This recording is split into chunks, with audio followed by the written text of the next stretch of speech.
Here are some weird things about dates and time. It's 2016 right now, and this is supposed to mean that it's been 2016 years since the Nativity, when Jesus was born. Now don't worry, this talk won't be about Jesus, but cross-referencing the Gospels with other historical sources, the general consensus is that this actually happened around 6 BC. So why is it 2016 now instead of 2022? It turns out it's a love story. No, really. Now, here you can play along with this one at home. OS 10 or Unix or Linux machines, if you go to the terminal and type cal, C-A-L, you get a little utility that shows you the days of the current month. Now, you can type in months and years and get a calendar for any time. So for example, cal 7 1776 shows you that the Declaration of Independence was signed on a Thursday. Hey, while we're in the 18th century, let's try this. Cal 9 1752. Yes, that is a month with 3 weeks. This is not a bug, but it's because of a bug. But it's not because of a software bug. It's a bug that took centuries to discover and centuries to fix. Hi, I'm Andrew. I live in Halifax, Nova Scotia, Canada. I've spent over 20 years building software, from HyperCard and Lotus Notes to Ruby on Rails and iOS. And I've seen a lot of technology over the years and how it interacts with culture. And this is a small part of a larger presentation that I've given at a few conferences that I wanted to share it because it's leap year and leap day today, and I thought it'd be sort of pertinent and interesting and timely, so to speak. Anyhow, a few years ago I came out with an iOS app called Remembery. It's a diary app that pulls in your social media feeds and other things like that to help you remember what you did every day. And being a diary, it had to do a lot of date and time work in there. Anyone who has worked with dates and time in software knows that it's one of those things that seems really simple and straightforward, but is anything but. Now, I started getting curious about where these quirks came from, and so began looking things up in Wikipedia, and as you do, I fell into a Wikipedia hole. I started following links, and following other links, and links to other links, and next thing you know, it's 3 in the morning. I don't even know what 3 in the morning means anymore because I've been interrogating the real concept of time.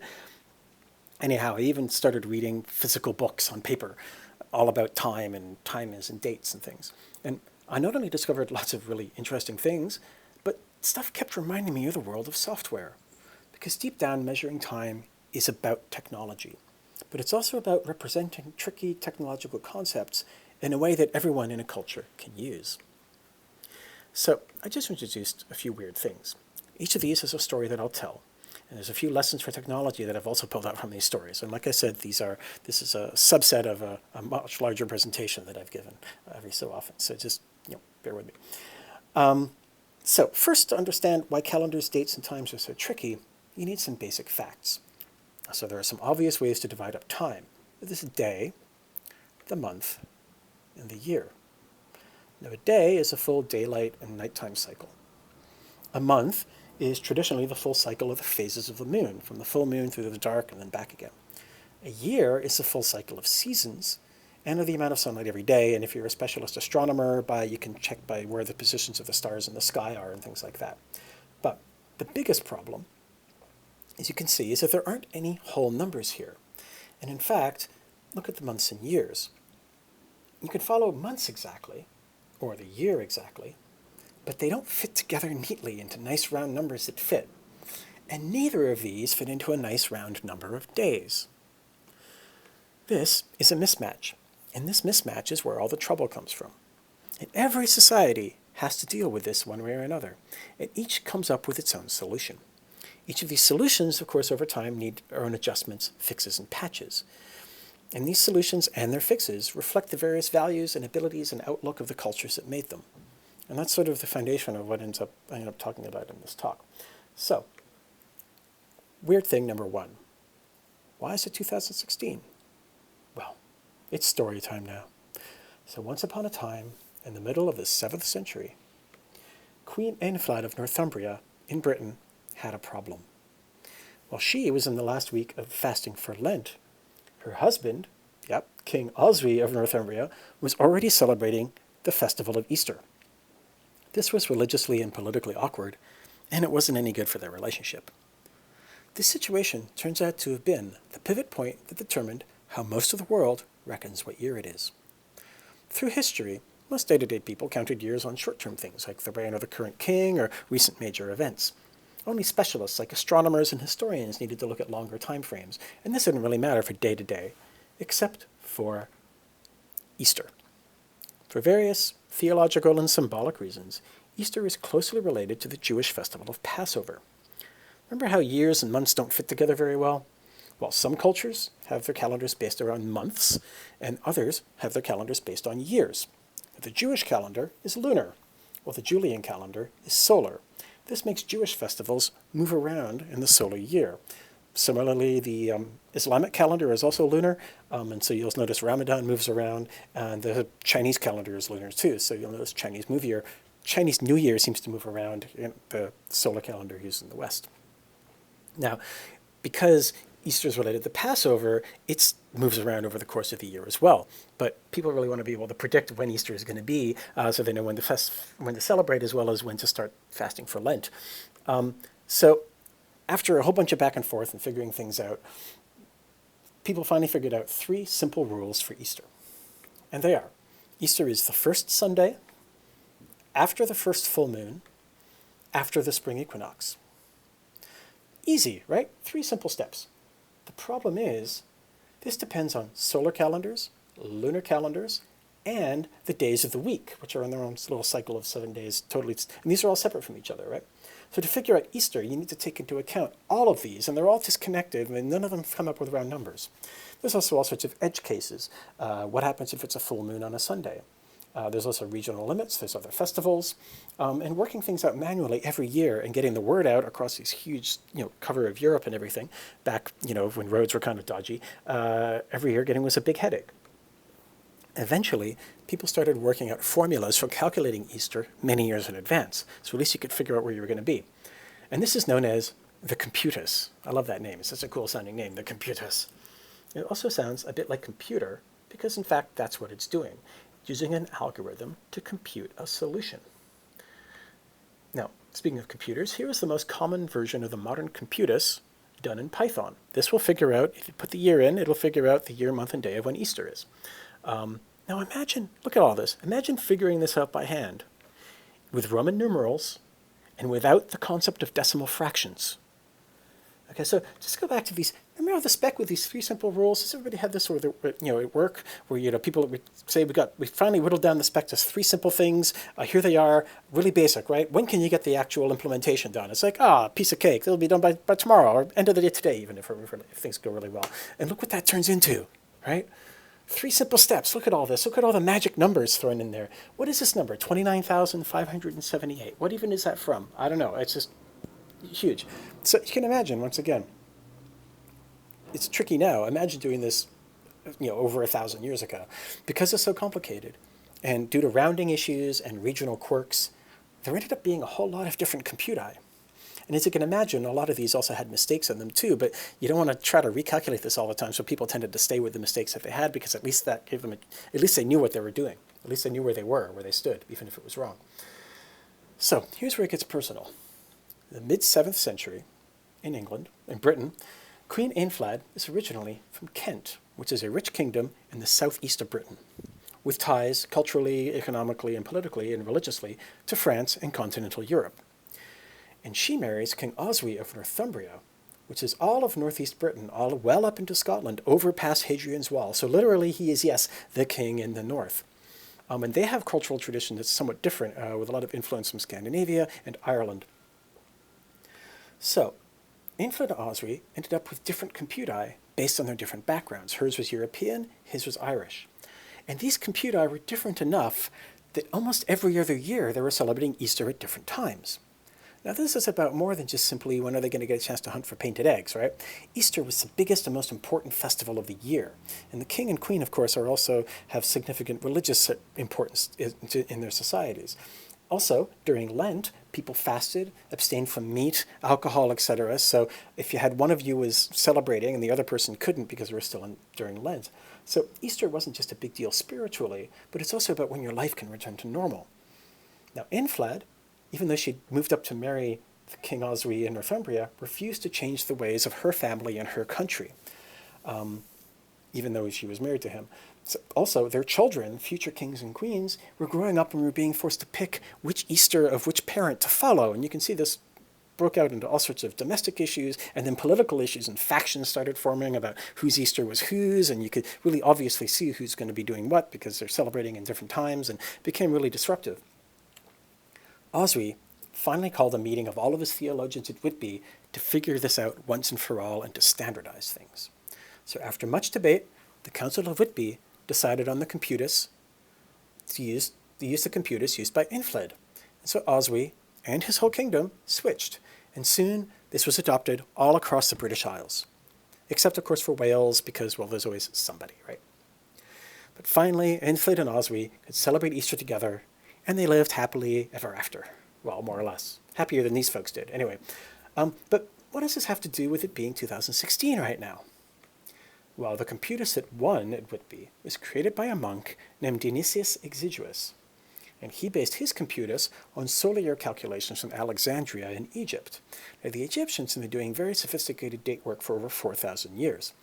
And at this time, for various reasons, some of them kind of passive-aggressive, they were using as a baseline for many of their calculations the start of the reign of the Emperor Diocletian.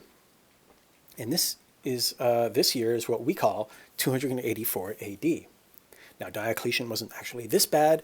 He didn't build the Death Star, but he was the last great persecutor of Christians before the whole empire converted to Christianity just a few decades later.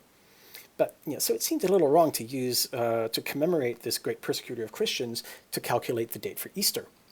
However, Dionysius noticed that the various cycles and year groupings, such as leap year and other such things, happened to roll back really cleanly to 284 years earlier, to what we now call the year 1, which was also pretty close to the year of the Nativity. And this is a much better thing for a monk to base an Easter calendar on, right? The actual birth of Jesus, you celebrate Easter based on that year. So that became the baseline date for his calculations, even if it wasn't entirely accurate. And that's great. But how did this numbering get used for more than just Easter calculations? Well, in 731 AD, a monk named Bede wrote a book called The Ecclesiastical History of the English People. And it covered 800 years of history, from all the way from the Roman invasion of England all the way up to what was then the current day. Now, Bede was from Northumbria, and Council of Whitby was a major event in his history. So he was a big fan already of the Dionysian computus. And since he was covering such a sweep of history, it turned out to be really useful to use this baseline number, this Anno Domini, for counting such a long span of years. And then this book turned out to become hugely popular all the way across Europe. It was, if there could have been such a thing in the Dark Ages, a Dark Ages bestseller. Almost every monastery and library had a copy. Charlemagne couldn't even read, but it was a really big favorite book of his. Soon other historians started using the same year counts because it was already influential work, and it had already done all this work on cross-referencing the years. And so why not build your own history using the same year counts? And then through this cascade of influence, it spread out into the world in general and common usage for business and politics and everything else. So it is 2016 now because a king, a queen, a dead emperor, the Jewish lunar calendar, 2 months, and a book. And it's also sort of because of Jesus, sort of, but not really. So, interesting lessons. We saw how tricky calculations in edge cases led to multiple compути and eventually cultures competing based on which computus they used. And this comes to lesson 1, which is edge cases can become expressions of individuality and culture. If everybody agrees about something, then it's not an issue. If people disagree about everything, then they don't even really compete. But if people agree about most things but disagree about certain details, then there are always ways to compare. These comparisons often lead to cultural identity, but these differences can be something as simple as an edge case and a calculation, as we saw here. Different calculations come up with slightly different things based on certain criteria. That turned out to be a key fraction of identity and possibly, led to wars and potential for wars and civil disruption. So you don't underestimate the power of an edge case, especially culturally. Lesson 2. Of all the events over the centuries that led to this year being called 2016, I wanted to focus on Infled and Oswy because for them, this wasn't some abstract concept being thrown around. This was a major problem both politically and personally. And for change to happen, for true change to happen, often things have to become personal. So, weird thing number 2. What's up with 1752? This is the story of a bug. Now remember how Easter is based on the spring equinox? Now, over time, as people worked on their computers, they noticed that the equinox was drifting later and later in the year. So what's up with that? For this, we have to go back to ancient Rome. As we saw, days, months, and years don't fit together cleanly. So adjustments have to be made every so often to get the year back into sync with the equinox. In ancient Rome, adjustment days were added on an ad hoc basis, generally by politicians. So, right, what could possibly go wrong with that? They were also, even worse, they were considered bad luck. So the adjustments were often skipped during a time of war, and Rome, for a lot of its time, often had wars going on for decades. So these adjustment days were often skipped for decades as well. Finally, things got really bad near the end of the time of the Republic, and so when Julius Caesar took over, one of his big things was to fix his calendar fiasco.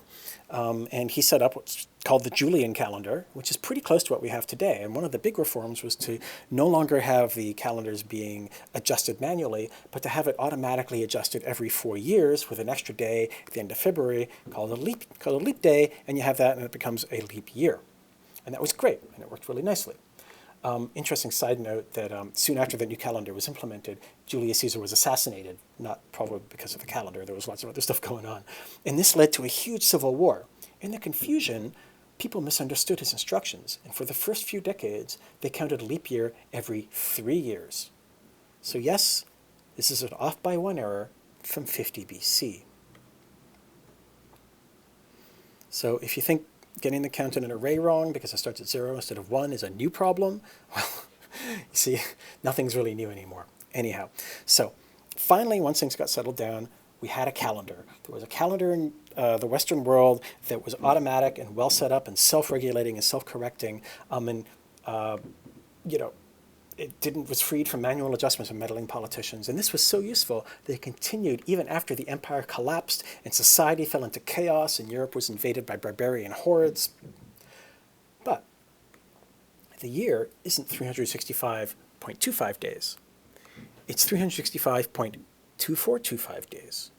So it loses approximately a day every 100 years. And while you're dealing with, barbarian hordes of Goths and Vandals, you're not really concerned about what's going to be happening in a few hundred years. But by the time of Dionysius and Enfled, they were already a week different from the astronomical year. And by the High Middle Ages, it was 10 days of difference. And this is a bug. This is a bug in a critical system that everybody uses every day. And every power in Europe had to figure out how to fix this. And this is an amazing example of bug management, not just in some GitHub project or some thing or some work system, but in like empires and civilizations, and it covers centuries. And so people started trying to figure out solutions to this as early as the 13th century, but they kept having false starts. Here's some people who tried to figure it out in the 15th century, and then they kept trying again in the early 1500s. But finally, in 1563, at the Council of Trent, called by Pope Gregory, they worked it out. So they came up with a new plan. You have leap year, but then every 100 years you skip leap year on the 100, except for every 400 years where you don't.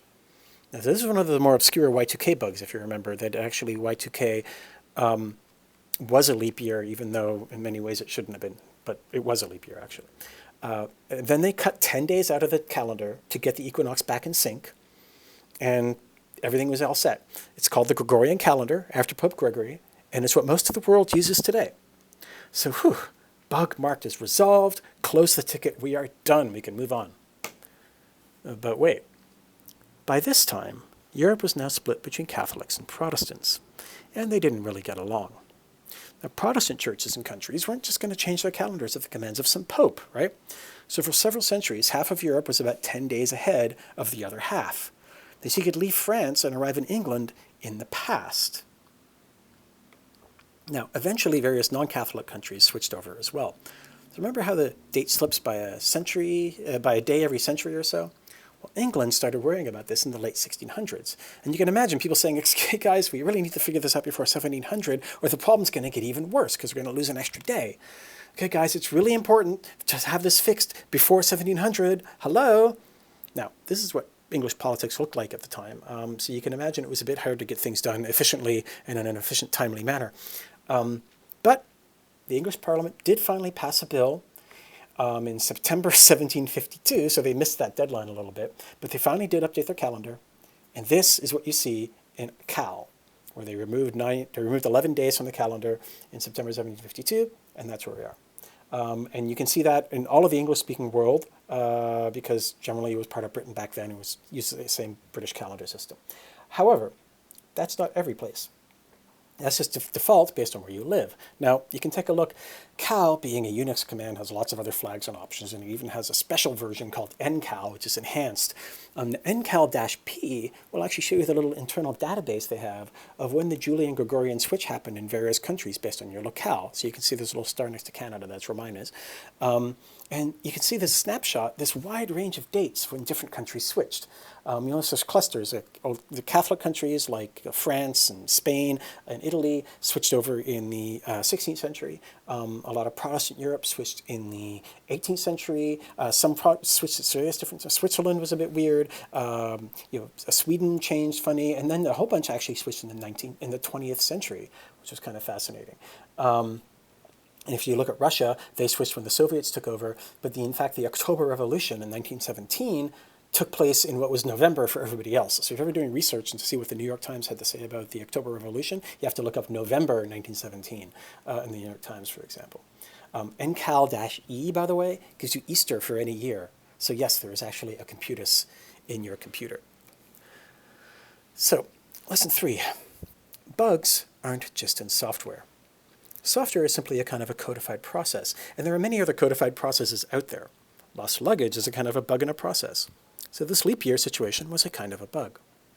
It's interesting to look at things in the world outside of software as bugs. It's an interesting way to see it and see how the fixes happen too, although obviously unit tests can be tricky.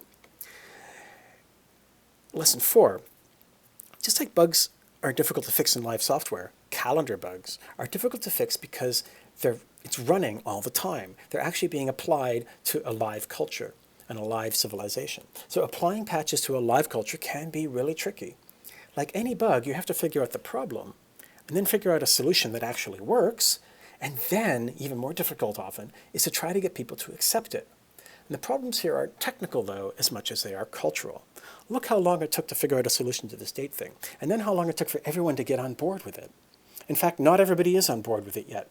Eastern Orthodox churches, the Greek Orthodox Church, the Russian Orthodox Church, still use a Julian calendar, which is why the Christmas and Easter there is always about a week and a half later than the Catholic and Protestant Easter and Christmas.